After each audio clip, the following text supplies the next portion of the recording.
What if I told you that everything you believed about the rules of warfare collapsed on one hot summer day? At the end of the 18th century, the art of war seemed to be something static, like a slow game of chess, where armies moved slowly, like shadows across the field, and generals considered the correctness of positions to be more important than speed. The world believed that to win, you needed time, supplies, and heavy artillery. But then a man appeared on the dusty roads of northern Italy who decided to erase all these rules with a single stroke. A young Corsican, whose name was still pronounced with doubt, saw war not as a ceremony, but as a race. He turned speed into a weapon, maneuvering into a strike, and a hungry and exhausted army into a blade that could cut through any imperial mass. His soldiers moved faster, thought more broadly, and struck more accurately than anyone who tried to play by the old rules. The decisive battle unfolded where no one expected it. At a moment when circumstances demanded caution, he chose madness. He ordered his own cannons to be abandoned, destroying what was considered the heart of any army. All for one thing: speed, which was supposed to outrun not only the enemy, but death itself. For the old school, it was blasphemy. But it was this step that turned the chaos on the battlefield into a perfect combination. Watch the video to the end, and you will learn how one risky decision changed the course of the campaign, gave the world modern principles of operational art, and why this battle is studied in all military academies around the world as the birth of a new era of warfare.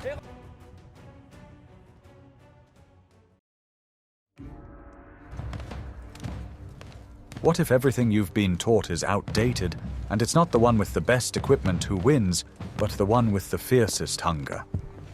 In the spring of 1796, the French army in Italy was a sight that inspired pity rather than fear. The soldiers sent by the government to conquer the richest lands in Europe resembled vagabonds dressed in rags. Many had no boots and wrapped their feet in cloth, leaving bloody footprints on the rocky alpine trails.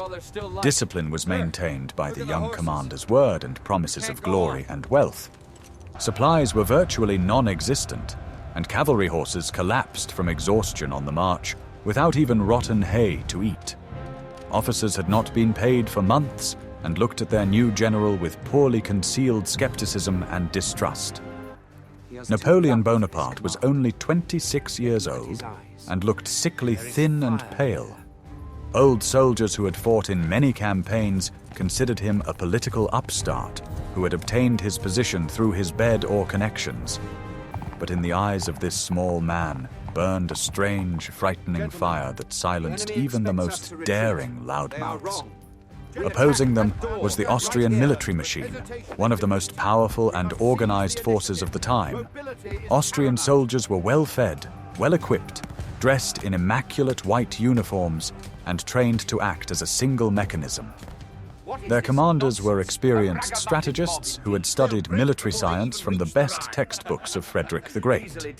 They despised the French mob of ragamuffins, considering them a bunch of revolutionary anarchists incapable of serious resistance.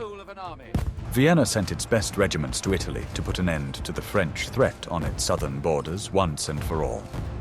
This armada was commanded by Field Marshal Dagbert von Wurmser, a veteran with grey hair and decorated with medals.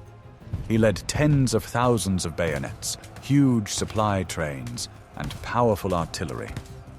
Wurmser was confident that he would simply crush the French with his superior numbers, driving them back into the mountains. Napoleon understood that in a direct head-on collision, his army did not stand a chance. He had to come up with something completely different, something that did not fit into the logic of the old school. He bet on the only thing he had in abundance, the lightness and mobility of his soldiers. He decided to turn the absence of heavy baggage trains and tents, which was considered a weakness, into a major advantage. The French learned to cover distances in a day that the Austrians took 3 or 4 days to cover. They slept on the ground, ate whatever they could find or take, and were always ready for battle. This incredible mobility allowed Napoleon to appear where his enemies least expected him. He began to wage war not for territory but for time, gaining precious hours. However, even the fastest army cannot run forever if it is cornered by strategic circumstances. By midsummer, the situation had become critical. The Austrians launched a massive offensive, tightening the ring around the French forces. Wurmser divided his huge army into several columns to encircle the French from different sides. It was a classic tactic that was guaranteed to lead to the encirclement and destruction of the enemy. Napoleon found himself facing advancing columns, each of which was comparable to his own forces. Any miscalculation, any delay threatened complete disaster and the end of the campaign. He had to choose where to strike in order to destroy the Austrian field marshal's perfect plan. And it was at this moment that his genius manifested itself. His ability to see the entire battlefield as if on a map. The young general realized that the division of the enemy's forces was not only a threat, but also a unique opportunity. If he could move quickly enough, he would be able to defeat the Austrian columns one by one, preventing them from joining forces. But to implement this plan, he had to do the impossible and abandon all the usual rules of safety. We are very interested in hearing your opinion. What do you think is more important in war? The experience of old generals or the audacity of young commanders? Write about it in the comments.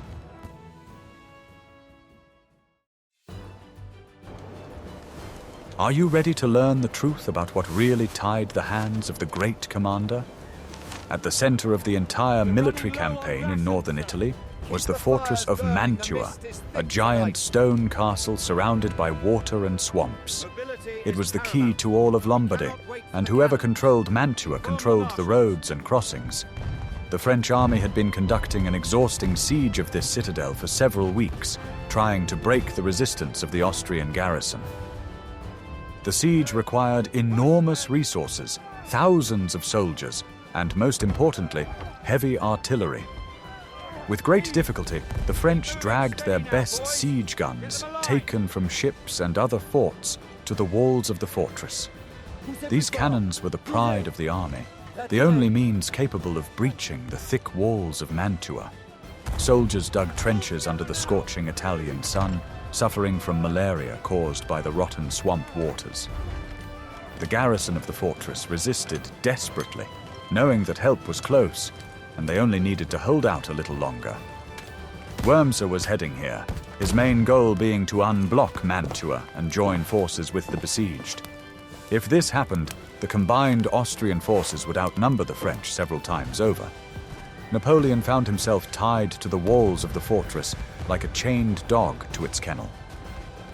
He could not simply abandon the siege, because then the garrison would strike him in the rear at the most crucial moment. But he could not stay where he was either, as Wurmser's army was advancing inexorably from the north.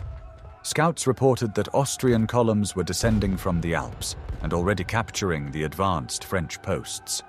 Time was working against Bonaparte, and every hour brought the denouement closer. Wurmser, acting according to classical canons, divided his forces, sending General Kvajanovich along the western shore of Lake Garda. The field marshal himself moved along the eastern shore with the main forces, planning to take the French in a pincer movement. This plan seemed flawless on paper and in the staff offices in Vienna. The Austrians were confident that Napoleon would cling to the siege to the last, trying to protect his precious cannons. The situation in the French camp was close to panic when the soldiers learned of the approach of a huge enemy army. The officers argued hoarsely, suggesting either retreating across the Po River or taking up a defensive position. No one believed it was possible to continue the siege and fight the advancing army at the same time. Napoleon remained silent, bent over his maps, measuring distances with a compass and calculating marching speeds. Mantua had become bait, a trap that could snap shut at any moment and break the backbone of the French army. The walls of the fortress, which were supposed to be a trophy, had now become a burden, hindering maneuverability. In military history, there were rare situations when a commander voluntarily gave up an almost achieved goal for a ghostly chance of salvation. But Napoleon understood that thinking in terms of fortresses meant losing the war. He saw that salvation lay not in holding positions, but in movement, in the space between the Austrian columns.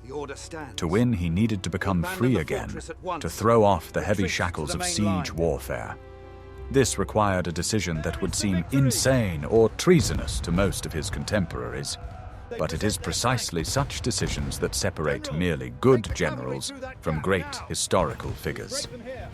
The tension grew with each passing hour as messengers brought increasingly alarming news of the enemy's advance. Soldiers cleaned their muskets and wrote farewell letters home, realizing that the coming battle could be their last. Everyone was waiting for the order, but no one could predict what it would be. Are you ready to find out what incredible step Napoleon took to escape this trap? Move out! Leave the heavy guns! Want to know a secret that will change your perception of the price of victory? Napoleon made a decision that made his staff officers' hair stand on end and took their breath away.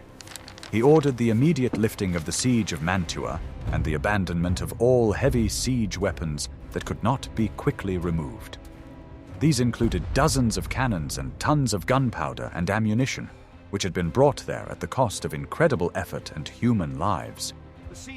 The generals begged him to reconsider, arguing that it was a disgrace and a loss of strategic advantage. They said that without artillery, it would be impossible to take the fortress in the future, even if they defeated Wormser. But Bonaparte was adamant. We will take them back when we win in the field, or we will capture the Austrian ones. For him, iron was worthless if it meant losing the mobility of his army.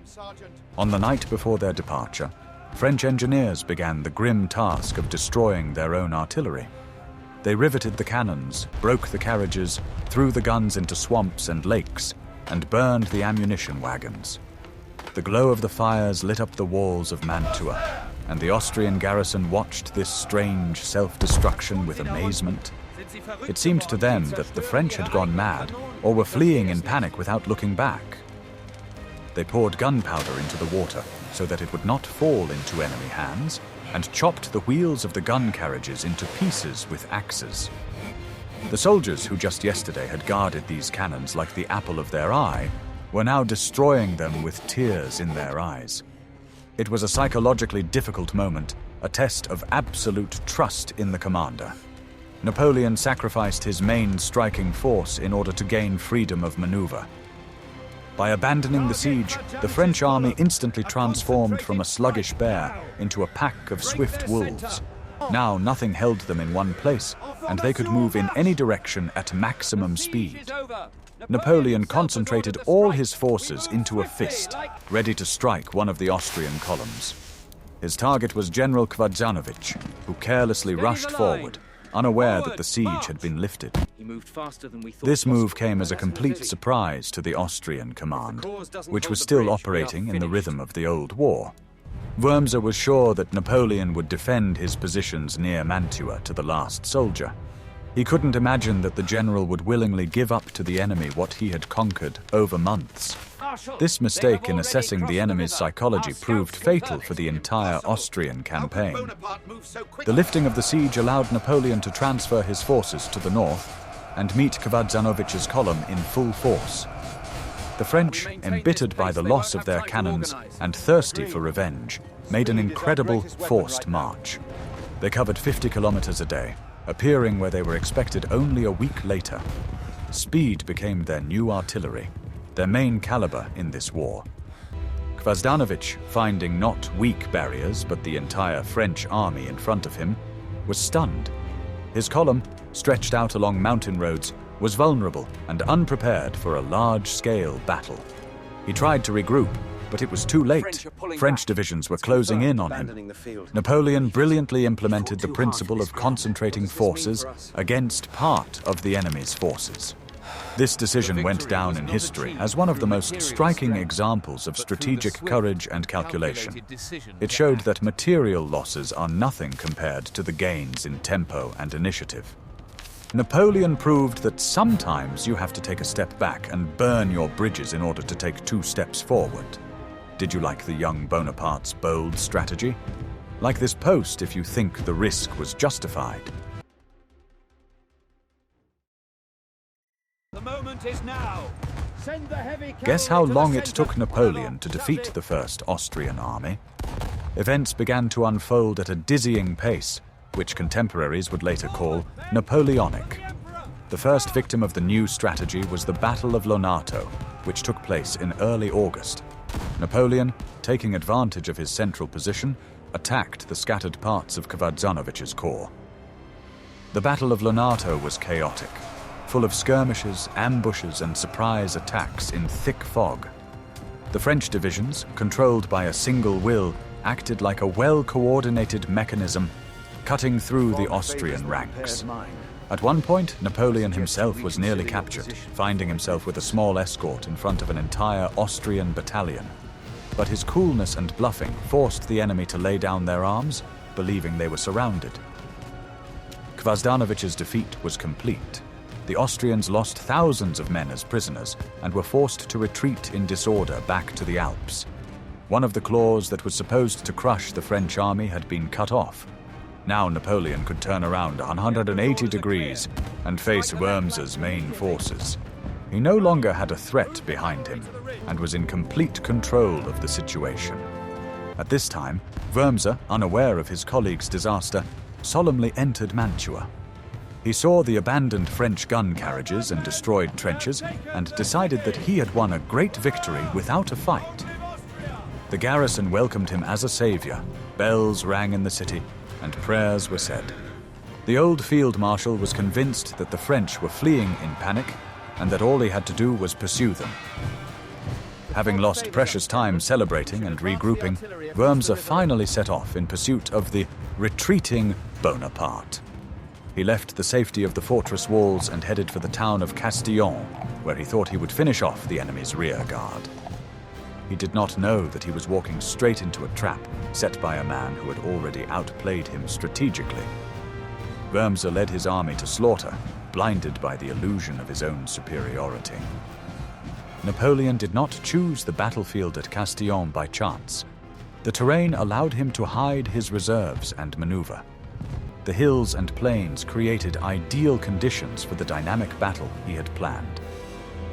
He knew that the Austrians would attack confidently and recklessly, and he intended to use that confidence against them. His soldiers, inspired by their victory at Lonato, were ready for a new fight.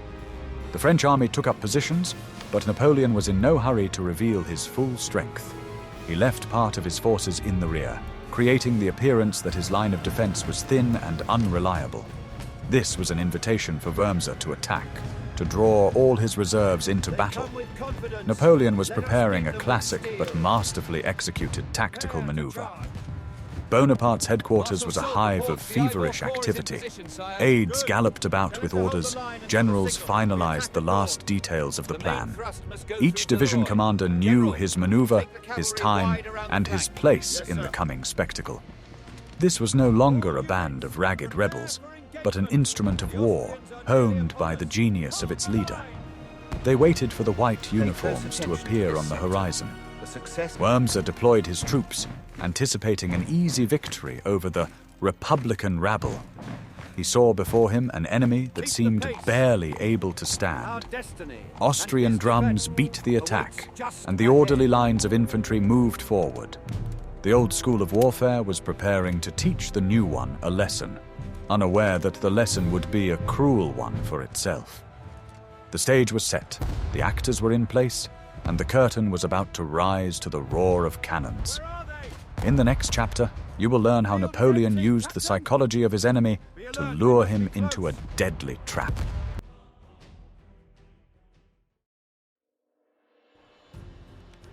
The battlefield at Castiglione was a complex terrain, where hills alternated with sun-scorched plains.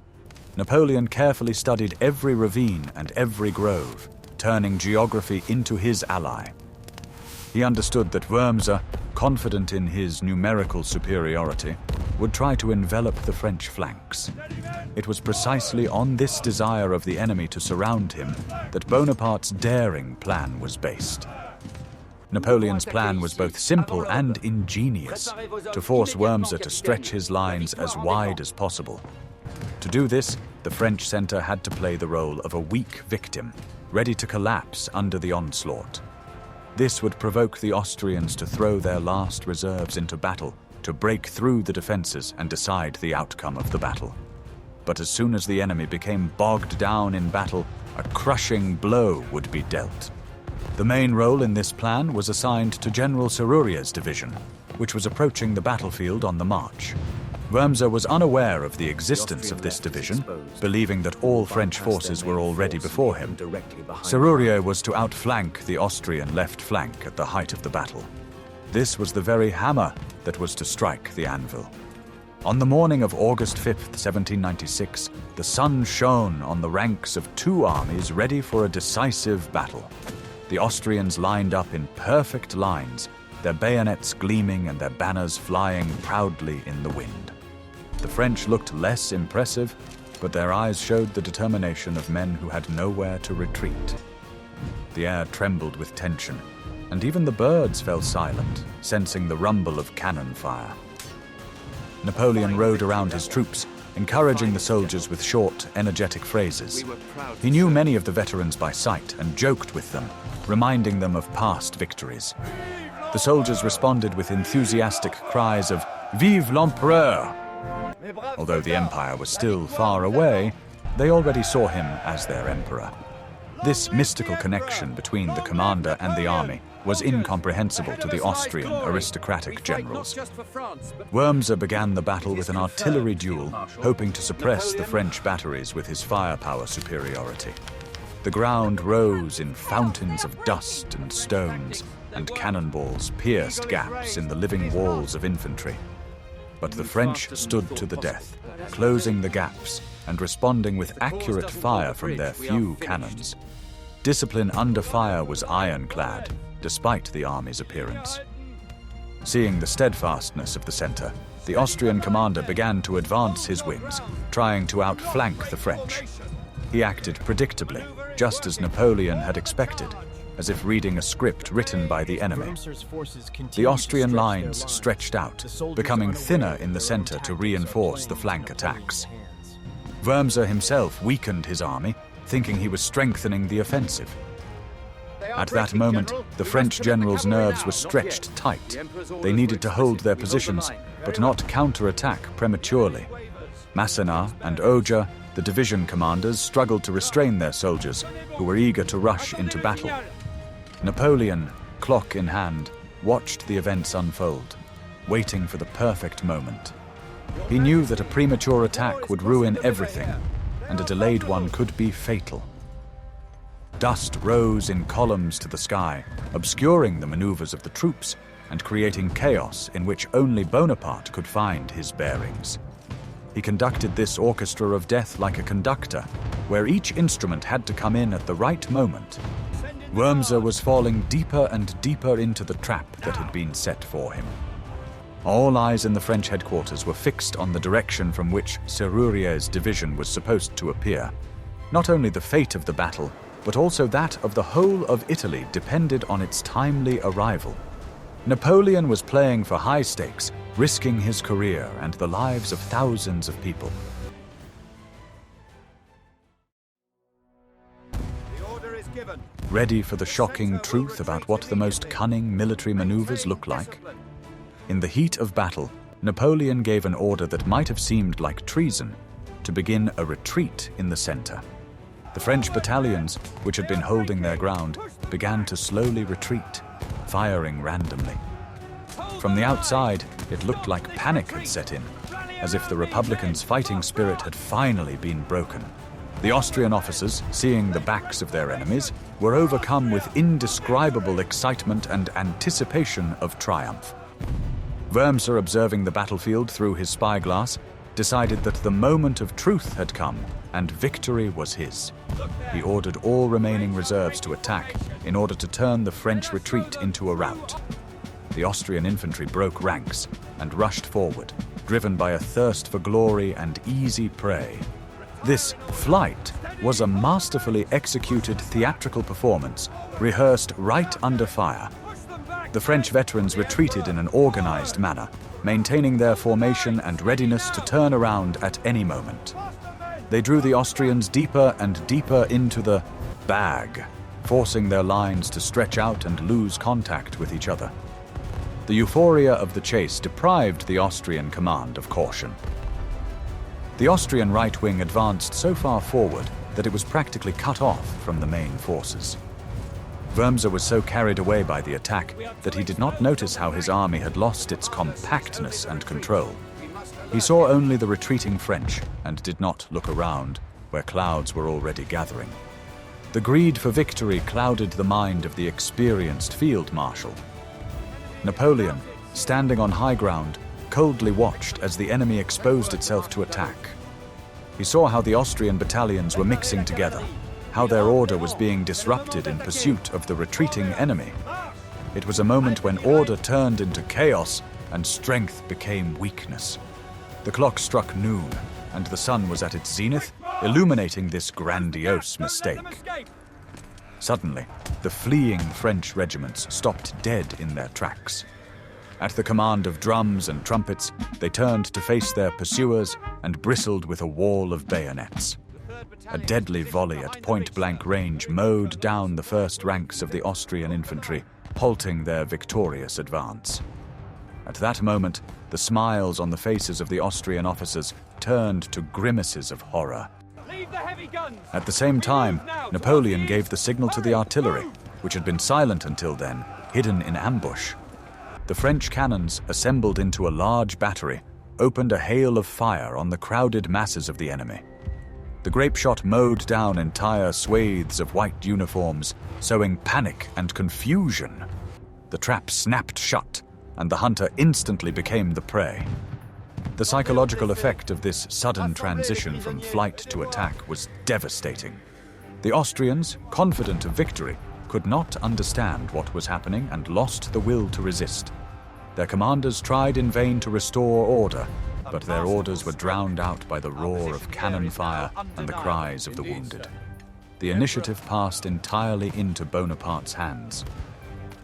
Wurmser realized he had been deceived, but it was too late to change anything. His army was stretched thin, his reserves exhausted, and his center dangerously weakened. He could only watch as his magnificent regiments were ground down in the meat grinder set up by the young Corsican. It was a lesson for which Austria paid with thousands of lives. In the next chapter, you will learn where the final blow that destroyed the Empire's last hopes came from.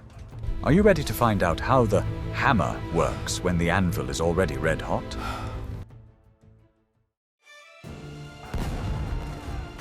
While Wurmser was trying to comprehend the disaster in the center, a new tragedy unfolded on his left flank.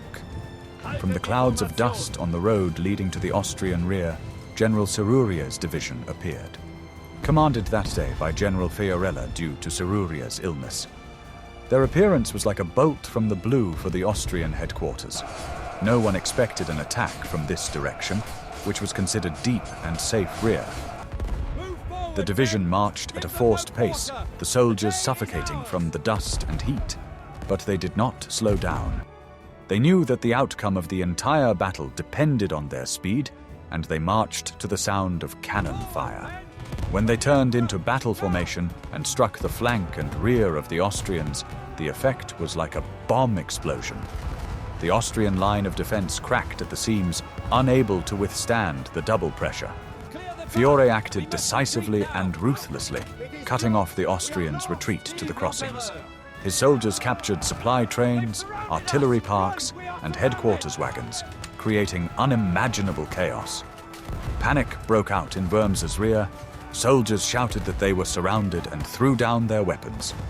Organized resistance began to disintegrate into isolated pockets of desperation. Wurmser was forced to deploy part of his forces to repel the threat from the rear, which further weakened his front. His army found itself caught between two fires, like a nut in a vice. The maneuver, conceived by Napoleon a few days earlier, was executed with mathematical precision. It was a classic demonstration of the superiority of maneuver over brute force. Napoleon, seeing the smoke from Fiorella's division's shots, realized that the decisive moment had come. He ordered his generals Massena and Ogero to launch a general offensive across the entire front. The French army, like a spring, straightened up and struck with all its might. The soldiers, sensing victory was near, attacked with frenzied fury. The Austrian soldiers, attacked from the front, flank, and rear, lost all hope. Their orderly squares broke up, turning into crowds of fleeing people. The officers tried to stop the flight with the flat of their sabers, but the human wave of fear was stronger. Wormser's great army ceased to exist as a single fighting unit. Wormser himself barely escaped capture, miraculously breaking out of the encirclement with his staff. He rode away, cursing the day he decided to get involved with that mad Corsican. His plans lay in ruins, his reputation was destroyed, and his army was crushed. It was a complete and unconditional collapse of the old strategy. The flank attack did not simply decide the outcome of the tactical battle, it broke the enemy's morale. The Austrians realized that they had been outplayed not by numbers, but by skill. Fear of encirclement paralyzed their will, forcing them to abandon even advantageous positions. It was a triumph of intellect over routine. Fiorella's soldiers, tired after the march but intoxicated with success, continued to chase the enemy. They captured hundreds of prisoners, banners, and cannons that the Austrians did not have time to take away. The battlefield was littered with trophies, testifying to the scale of the disaster. There are few examples in the history of warfare of such a perfectly coordinated strike by disparate forces. Napoleon managed to bring space and time together at a single point, creating a situation of absolute superiority. The hammer blow smashed the Austrian stone to dust.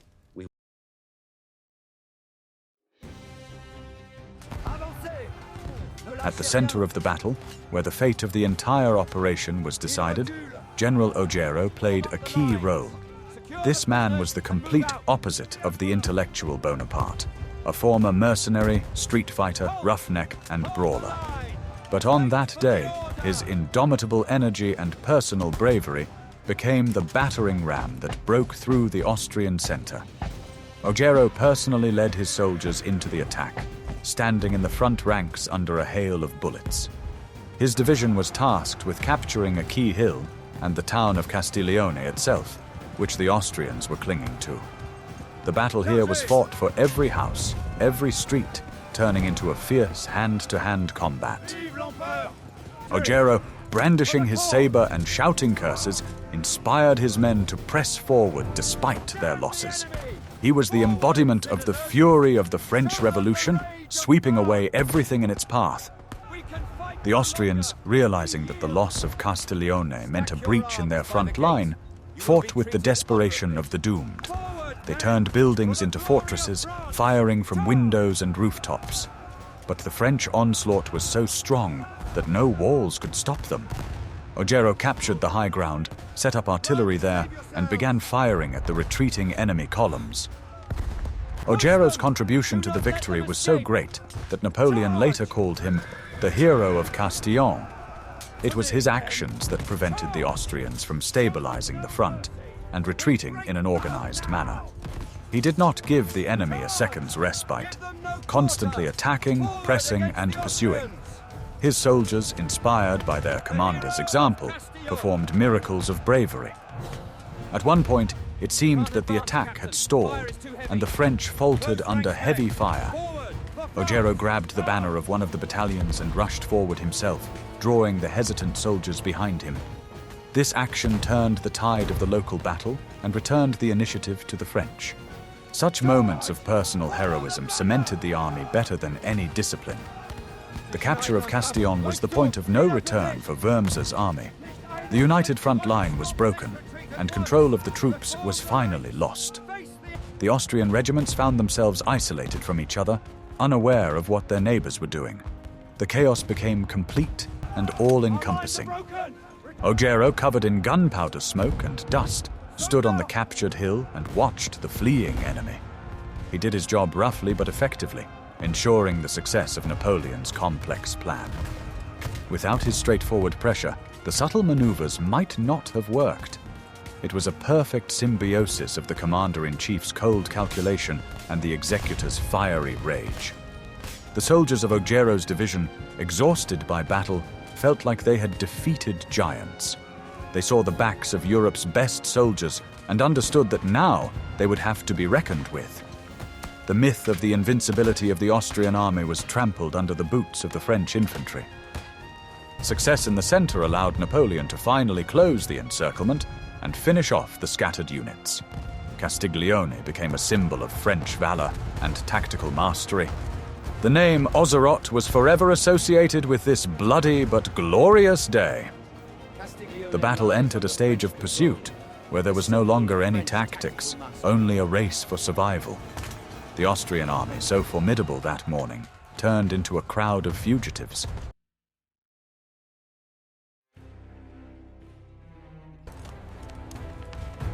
By evening, the battlefield presented a picture of complete defeat for the Austrian army. Thousands of soldiers in white uniforms threw down their knapsacks, muskets, and banners to run faster to the Mincio River. The crossings were jammed with people, carts, and horses, creating monstrous traffic jams. The French cavalry, finally given room to maneuver, cut down the retreating soldiers and drove them into the water. Wurmser lost not only soldiers in this battle, but also his faith in the possibility of defeating Bonaparte using old methods. His army, divided and demoralized, retreated back to the Alps, from whence it had come with such pomp. Hopes for the blockade of Mantua collapsed, and the garrison of the fortress was once again completely isolated. Vienna's brilliant plan turned into a national disaster. The French captured a huge number of prisoners, about 20,000 people during the entire 5-day campaign. Hundreds of cannons and wagons full of supplies, which Napoleon's hungry army so desperately needed, became trophies. The soldiers were finally able to eat their fill and change into high-quality Austrian boots and uniforms. It was ironic that the army of the Republic was clothed by the army of the Empire. The victory at Castiglione was a turning point in the entire Italian campaign. It proved that Napoleon was capable of crushing superior enemy forces not by chance, but systematically. The Austrians were pushed far north, losing the strategic initiative and control of the region. Lombardy remained in French hands. The French soldiers were exhausted beyond measure, falling asleep and sleeping right among the bodies of the dead. They had marched hundreds of kilometers and fought for several days in a row with almost no sleep or rest. But it was the exhaustion of victors, sweet and heavy, mixed with pride. They had accomplished the impossible, rewriting history with their feet and bayonets. The terms of this report are unacceptable.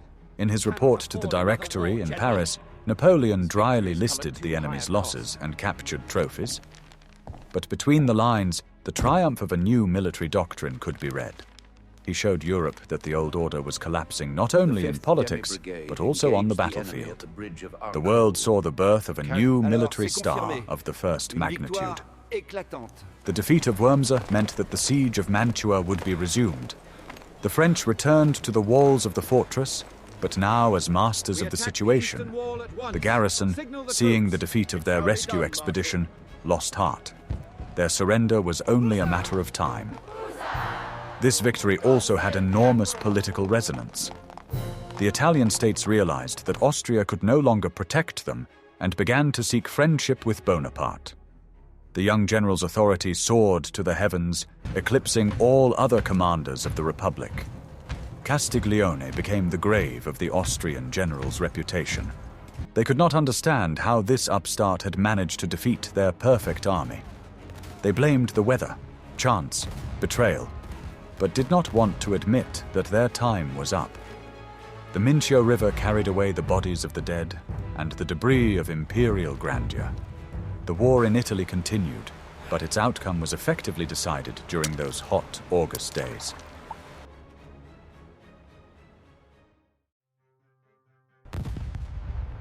The Battle of Castiglione was not just another victory in a long list of battles, but the birth of modern strategy. It was a signal to Europe that the usual methods of warfare no longer worked, and that a man who thought completely differently had appeared on the battlefield. Napoleon showed that the main resource in war was not the number of soldiers or the thickness of fortress walls, but time and speed, which he managed with almost mathematical precision. He proved that decisiveness and the ability to make decisions faster than the enemy could change the course of an entire campaign.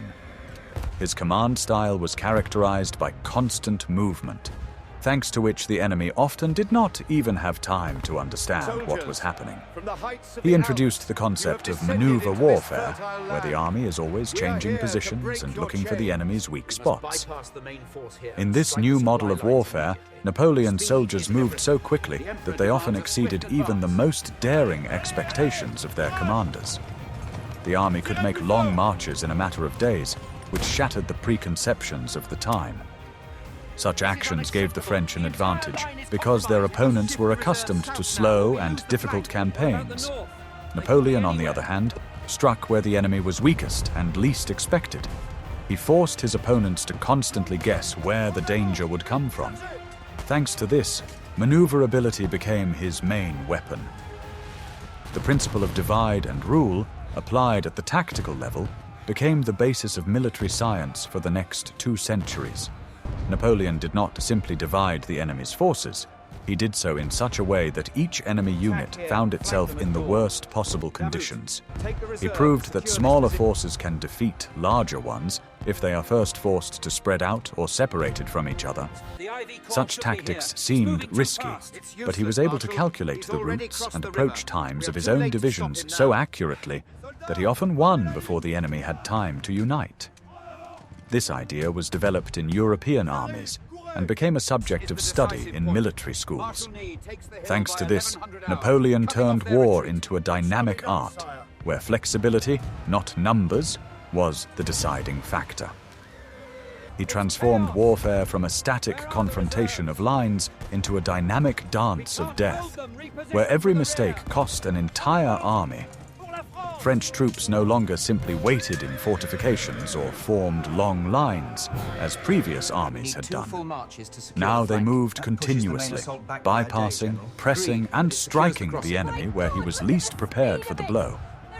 Napoleon's soldiers won battles with their feet before the first shot was fired, because it was movement that created the advantage.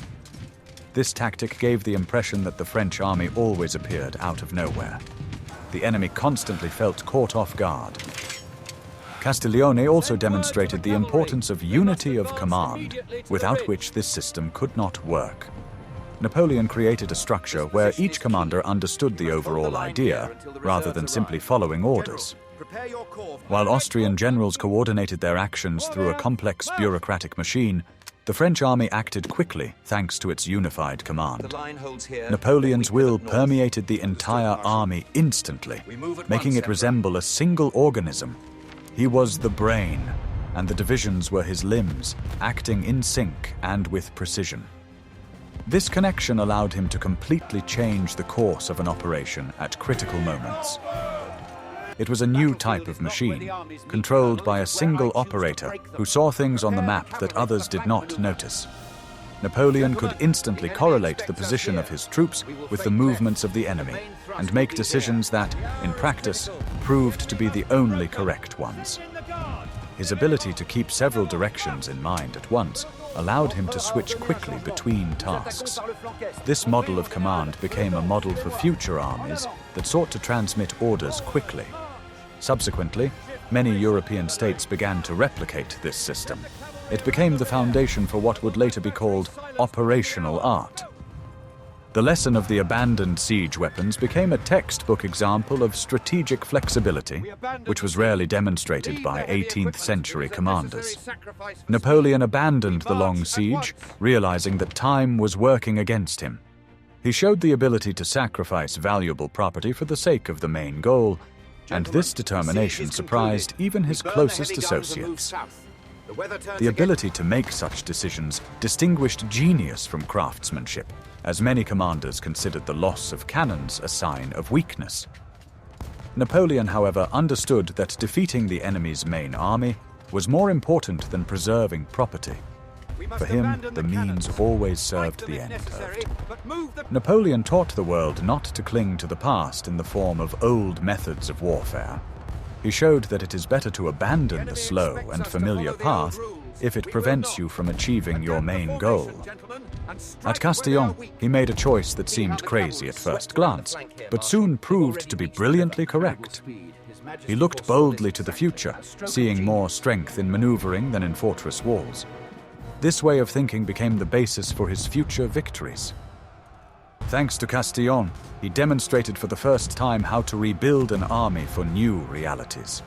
After Castiglione, Europe realized with horror and admiration that the rules of the game had changed forever. Monarchies understood that their usual slowness in decision-making led to defeat. The old unwieldy armies were defenseless against the onslaught of new revolutionary tactics that broke the usual order. The French were able to show that speed could replace numbers. Bonaparte became a symbol of this change and the embodiment of an army that was no longer afraid to take risks. His name became known even in places where French generals had never been heard of before. European observers studied the actions of the young commander with concern, trying to understand how he managed to achieve such victories. Austrian and Prussian officers wrote reports in which they acknowledged that they were facing a new style of warfare. They noted that the French army moved quickly, and its generals acted with less dependence on headquarters. This independence and speed became the subject of imitation in dozens of armies.